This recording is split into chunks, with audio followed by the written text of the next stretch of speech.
Hi, this is Amy, and I'm back with another leadership lesson inspired by the arts. And today I'm inspired to talk about one of the most famous people in all of opera, Maria Callas, who is known to people who don't even like opera.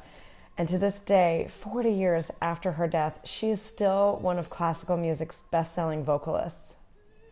Her exceptional musical and dramatic talents led her to be known as La Divina, which means godlike. And she was born in New York City to Greek immigrant parents suffering wartime poverty during World War II and had incredible personal obstacles to overcome. She had a really difficult childhood with an overbearing mother who pushed her super hard from the get-go. She never really had a childhood. She said her mother started pressuring her at age 5 when she learned she could sing and would have her go out and sing for money, and felt she never really had a childhood. But her dedication to understanding her art and learning the dramatic meaning behind her role was completely unsurpassed. And Maria forever changed the expectations of singers on stage at the opera and what was expected in terms of dramatic talent. In terms of leadership lessons, what I'm inspired by is she is a fantastic example of how perfection can eat away at genius. Teachers described her as fanatical, uncompromising, and she drove herself horribly hard in her pursuit of excellence. And the cost was her health, the cost of many relationships, because her peers were driven hard to try to keep up, and some of them couldn't keep up. And she didn't really have a personal life until very late in her career.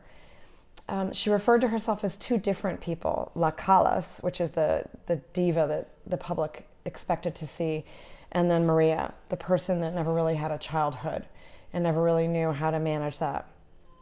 Her expectations weighed on her so heavily that she eventually had a difficult time even going on stage to perform.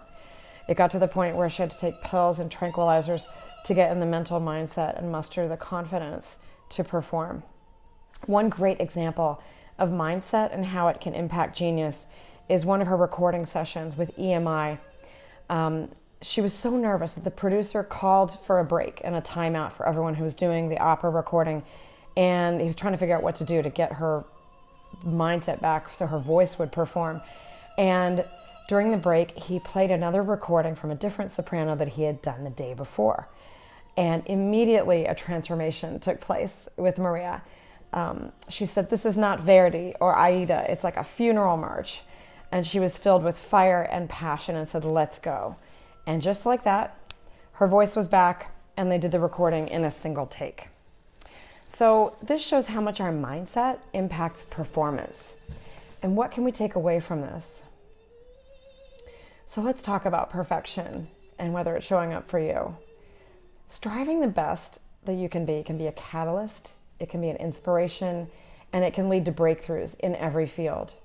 But like anything, it can be overused and taken to excess. It will eat away at you. It'll block your ability to create and experience joy, and it'll negatively impact those around you. It could really become a derailer. So when used in excess, perfection is operating in fear. So what standard do you set for yourself and your team? Is it an inspiration, achievable, positive, or are you aiming way beyond excellence to a place that's soul-crushing and beyond the reach of you or your team? Perfection often comes up as a derailer in my coaching with clients. I have leaders who are exceptionally intelligent, hard-driving, and they want to achieve, but perfection is not a scalable quality. It doesn't lead to sustainable results or personal satisfaction. So if this speaks to you, start noticing. Separate the thought that comes from the subconscious from the action that you choose. The thought is in your head, and you have the power to change it and how you respond.